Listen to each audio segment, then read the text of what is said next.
Welcome to an overview of the Ballymoney High School School Development Plan for 2020 to 2023. Many of you will know that every 3 years a school is tasked with developing a new school development plan. Throughout May and June of 2020, during lockdown, considerable time and effort was spent by the staff in the school, along with the key stakeholders, parents, pupils, governors and the community in developing this development plan. Can I thank both parents, staff as well as pupils for completing the Kirkland Royal surveys and school questionnaires. The information that you provided proved very valuable in identifying areas for focus.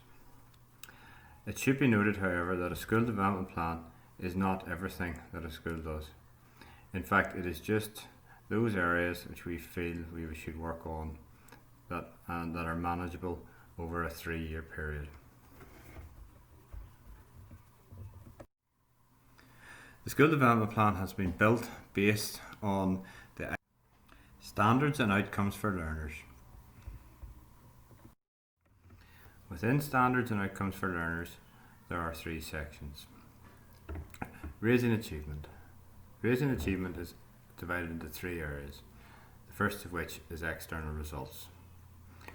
We continue to focus on improving our results gained at Key Stage 4 and hopefully throughout the course of this development plan, Key Stage 5.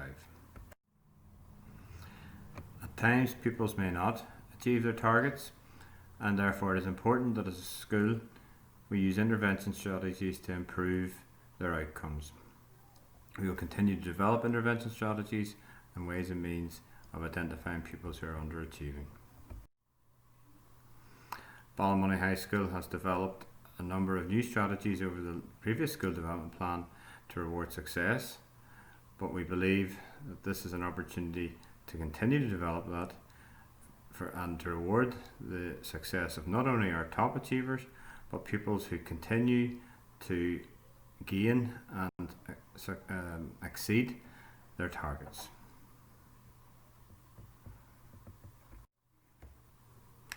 In school, we have numerous forms of data in which to help our pupils. One of the priorities over the next 3 years will be to find ways and means to use the test data that we have in order to help teachers plan, to set appropriate assessments and to set targets for our young people.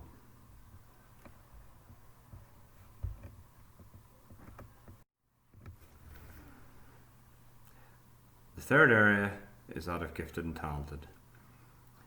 Many pupils are gifted and talented in different areas, and it's important to not only identify that but to find ways and means in which teachers can stretch and challenge those pupils to achieve even greater outcomes.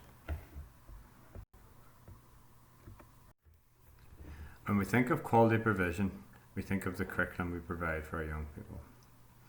That is the subjects that they study, the level they study them at, the amount of time they spend studying them, potentially the examining board that they use, or the level or pathway that they choose to go through. That we have overlinked 2 of the ICEF qualities, outcomes for learners and quality of provision, in terms of standards, curriculum, progression, effectiveness of our guidance, wider skills and effectiveness and impact. The key priorities between 2020 and 2023 in terms of outcomes for learners will be our option pathways, post-16 provision, CAG or careers and guidance within school, and then our extracurricular provision. This is balanced against the quality that we provide in terms of evaluating our current provision, Key Stage 3 and Key Stage 4, further development of courses, looking at our lower ability offer, and then our knowledge-based qualifications. And as you'll see, we have 5 very clear targets over the next 3 years. We want to promote the subjects that we believe are useful for our pupils when they leave, and we have to look at our leavers destinations and continue to evaluate those. Prepare for post-16 in either 2021 or 2022. to look at our Key Stage 3 learning and the transition to Key Stage 4, to make sure that we are constantly enhancing our extracurricular offer and increasing pupil participation, and then to strengthen links within our Ballymoney learning community and collaborative courses. Planning, learning, teaching and assessment. This is essentially the work that happens in the classroom and also at home. You'll see that we've come up with quite a number of areas to look at as we move forward. The first one will be the cross-curricular subjects as drivers of standards obtained, and this is linked to raising achievement, as we mentioned earlier. The key areas of literacy, numeracy and ICT will continue to be a focus, and we want to use these to develop our English and Maths with a continual 3% rise over the next 3 years.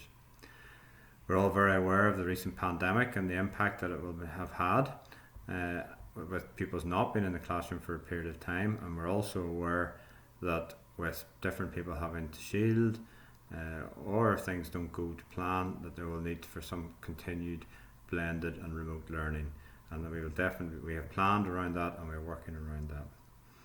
As I mentioned, in terms of outcomes for learners, we have intervention strategies, and there's a direct link between these two areas. Special educational needs continues to be a key priority within Ballymoney High School.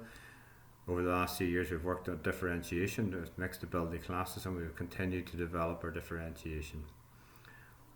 This will be looked at in particular focus within planning and then implementing our Ballymoney model for learning to make sure that everybody's needs are met for. It's also very important that pupils learn how to monitor, evaluate and review their work, and there'll be a sharp focus within the next 3 years at helping pupils to improve on this. We recognise that the move from Key Stage 2, primary school, to Ballymoney High School is often very, very strong, but we also identified that the move sometimes from Key Stage 3, Year 10, into Key Stage 4, Year 11 can create troubles, and we wish to spend some time and energy focusing on developing our Key Stage 3 pupils for learning at GCSE. We also want to look at the learning experiences overall and make sure that we're continuing to improve pupil learning experiences always. Effectiveness and impact of leadership at all levels. Everybody in Ballymoney High School has an opportunity to lead. Our governors continue to work in managing the school, and that one of their key priorities will be to continue to work on making the budget work for the benefit of all. Our governors also have to lead in all areas of school, and so we will continue to develop strong links with our governors to make sure that they're informed of all results, changes and policies within school. We also want to increase the leadership capacity of our senior leadership team, our middle leaders and our pupil leaders. We look at developing our vision and our communication tools to all stakeholders. Within this, we hope to develop capacity. With Post-16 potentially happening in 2021, an action plan will be formed to make sure that all middle leaders are equipped to lead departments at Key Stage 5, that the appropriate staff are recruited, that we have the resources and the accommodation, the classrooms, the equipment to make sure that Post-16 or Key Stage 5 learning is possible, and also to make our community aware of the vision that we have for Post-16.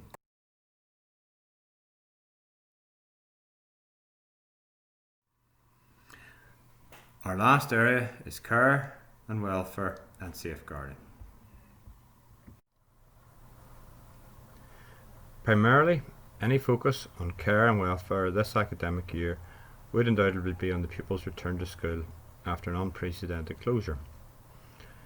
Our goal is to ensure staff are fully trained on how to best support pupils pastorally upon their return. We have already completed whole staff update child protection training with a focus on COVID-19 measures. Our head of year action plans focus on specific supports for individual year groups, and all staff now have full access to a suite of CPD online training modules due to our creative education membership, meaning staff training needs are still being met at a time when external training is somewhat limited due to social distancing restrictions.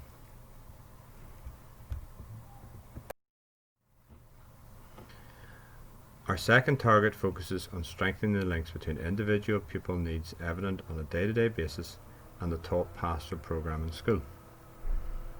Understandably, safety online has an even more important role to play in the current climate, and online learning is fundamental to pupil progress. Finally, in Ballymoney High, we have always taken pride in the pastoral supports we have in place for our students. Whether it is counselling sessions, allocated time with a family support worker, or involvement with external agencies.